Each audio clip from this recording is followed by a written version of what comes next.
కాకినాడ జిల్లా Peddapuram BC hostel విద్యార్థినిల బాధలు వర్ణనాతీతం.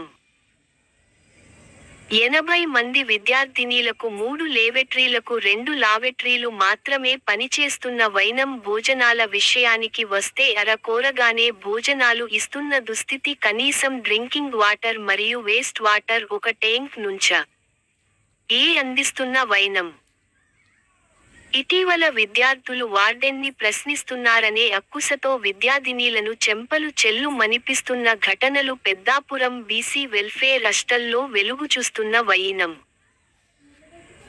హాస్టల్స్ని నిరంతరం తనిఖీ చేయవలసిన అధికారులు చూసి చూడనట్టు వ్యవహరిస్తూ కొమ్ము కాస్తున్న పరిస్థితి. అధికారులు తక్షణమే స్పందించి బీసీ వెల్ఫేర్ హాస్టల్ విద్యార్థినీలకు తక్షణమే స్పందించాలని విద్యార్థినీలు కోరుకుంటున్నారు.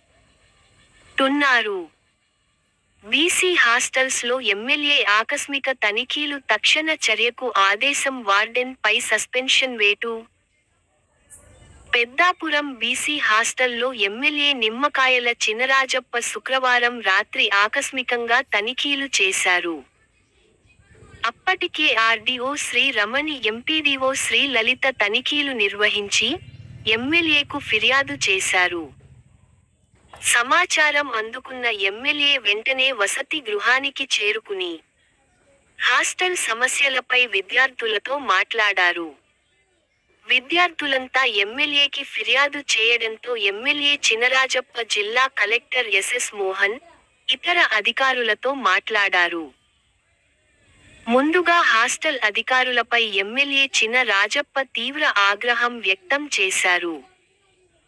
పరిస్థితులను గుర్తించిన జిల్లా అధికారులు వార్డెన్ పై సస్పెన్షన్ వేటు వేసినట్లు తెలియవచ్చింది. ఫుడ్ అయితే మాకు కావట్లేదు. వచ్చిన ప్రోడక్ట్ ఎలా వస్తుందో తెలియదు, కానీ మాకు పెట్టే ప్రోడక్ట్ మాత్రం అస్సలు క్వాలిటీ వస్తాయి సార్. క్వాంటిటీ ఎప్పుడు ఫుల్గా వస్తాయి. ఎగ్ మంత్ లో ఒక 3 times 4 times 1 week చూస్తాం సార్. బనానా కూడా వేయరు సార్. బనానా ఇప్పుడు ఆవిడ గుర్తొచ్చినప్పుడు వస్తుంది సార్. మేము ఎంత మంది ఉన్నా ఇక్కడ పప్పు మాత్రం 1/2 kg చెప్తారు సార్. అది నేను చాలాసార్లు చూసాను. ఎందుకంటే మేడం ఇంత క్వాంటిటీ ఇచ్చారమ్మా, మేము ఏం చేయమని వాళ్ళు కూడా బాధపడుతున్నారు. ఇచ్చిన క్వాంటిటీలో కూడా చాలా కష్టపడుతున్నారు.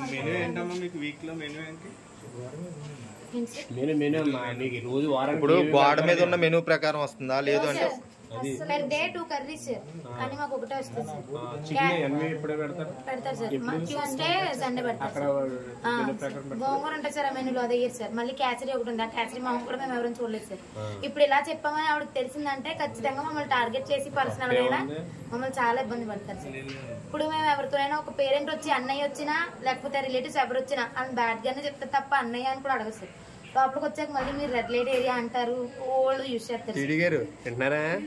మళ్ళీ ఇలాంటివన్నీ ఇలాంటి ఛాన్స్ మాకు రాలేదు సార్. వస్తే చెప్దాం, ఇప్పుడు చెప్పామని తెలిసిందంటే ఇప్పుడు మమ్మల్ని ఏదో చేయొచ్చు సార్. కానీ ఇప్పటివరకు ఛాన్స్ రాలేదు. ఇప్పుడు చెప్తున్నామంటే ఆ బాధ అంతా ఇంకా అందరూ తట్టుకోలేకపోతున్నారు సార్. అందుకే చెప్తున్నాం. ఎప్పుడు వస్తుందా ఛాన్స్ చెప్తామా అని చూస్తారు సార్. ఎవరు చెప్పట్లేదు సార్. ఇప్పుడు కూడా వాళ్ళందరూ వెళ్ళిపోవడానికి కారణం ఇదే సార్. మేడం చూస్తే ఎక్కడేం చేసేస్తారా అని భయం సార్. అందుకే ఎవరు నోరెప్పుకున్నాం. మళ్ళీ అసలు హాస్టల్ అన్నాక మాకు ఇల్లులాగా ఫ్రీగా ఉండాలి సార్. లోపల సీసీ కెమెరా ఎవరైనా పెడతారా సార్? మేము ఇంట్లో ఫ్రీగా ఉన్నట్టు ఇక్కడ కూడా ఉండాలి, ఎందుకంటే మాకు గవర్నమెంట్ ఇస్తుంది కాబట్టి. కానీ ఇక్కడ కూడా ఇప్పుడు బయట ఉండి ఉన్నదనుకో సార్, మాకు ప్రొటెక్షన్ అనుకుని మేము అనుకుంటాం. లోపల ఎవరు పడతారు సార్? అక్కడ మేము ఉండేది కంఫర్టబుల్ గా అక్కడే, బయట ఎక్కడ ఆడిపోవడం కాబట్టి ఎక్కడ ఉండలేదు. కానీ లోపల కూడా కంఫర్టబుల్ గా ఉంటుందంటే ఎలా సార్? ఇంకా అక్కడ కూడా సీసీ కెమెరా అయితే ఇబ్బందిగానే ఉండదు. కనీసం వచ్చి రిలాక్స్ అవుదామన్నా భయమే సార్. చెప్పుకోలేని ఇంకా పర్సనల్ ప్రాబ్లమ్స్ కూడా ఉన్నాయి. నా చెప్తే భయం వేసి చెప్పట్లేదు సార్. ప్రతిసారి ఎవరు రాలేదు సార్. మొన్నసారి కూడా మీలాగా ఎవరు వచ్చారు సార్. వస్తే 2 రకాలు చెప్పారు. 2 రకాలని టార్గెట్ చేసి బోల్డ్ అంతా పెట్టారు. పాపం వాళ్ళు కూడా బయటకు రావట్లేదు. దెబ్బ కనిపోయి నేను చెప్తున్నాను, ఇంకా అందరూ అలా చూస్తున్నారు సార్. మాకు ఫుడ్ అయితే కరెక్ట్ గా రాదు. మెనూ ప్రకారం సీసీ కెమెరా వేసిన 5 days మెనూ ప్రకారం వచ్చింది సార్. కెమెరా వేసారు కాబట్టి ఎవరైనా మీకు వస్తే చెక్ చేస్తారు కాబట్టి అది వేసిన 5 days లేదా 1 week కంటిన్యూస్ గా మెనూ ప్రకారం వచ్చింది. 2 curries వచ్చాయి, ఎగ్ వచ్చింది, బనానా. ఆఫ్టర్ 10 days ఎగ్ లేదు, బనానా లేదు, మిల్క్. అయ్యే బాబోయ్, వాటరే బెటర్ ఏమో సార్. వాటర్ తాగొచ్చు, మజ్జిగ కూడా వాటరే. మెనూ ప్రకారం డ్రింకింగ్ వాటర్, స్నానానికి, బ్రష్ కి, అన్నిటికి ఒకటే వాటర్ సార్. వాటర్ ఏం సపరేట్ గా ఫిల్టర్ వాటర్ అలా ఏమి ఉండదు. దానివల్ల మా వాళ్ళు చాలా మంది డిసీజెస్ కూడా వచ్చేసినాయి సార్. ఇప్పుడు అందరికి ఫంగస్ లో బ్యాక్టీరియా వచ్చేసినాయి చాలా మంది. అది వస్తే ఇప్పుడు మేడం వస్తే చెప్దామేమో అని చూస్తున్నారు. మేడం కనిపించట్లేదు ఎవరికి. చెల్లి మేడం వచ్చారా, మేడం వచ్చారు. మేడం ఇప్పుడు కనిపించారు, మాకు 3 days ముందు ఇప్పుడు కనిపించారు సార్.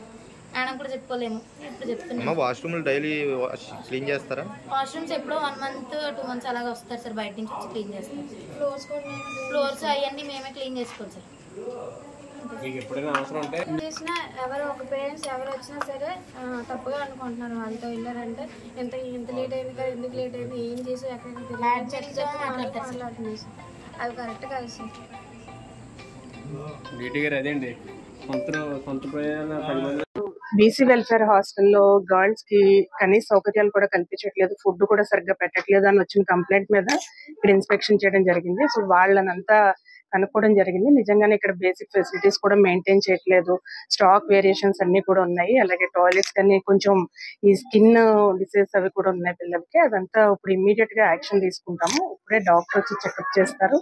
తర్వాత కలెక్టర్ గారి దృష్టిలో పెట్టి దీని మీద ఇమ్మీడియట్ గా నెసరీ యాక్షన్ తీసుకోవడం, వాళ్ళకి అన్ని ఫెసిలిటీస్ ఏ ఇబ్బంది లేకుండా చూడడం జరుగుతుంది.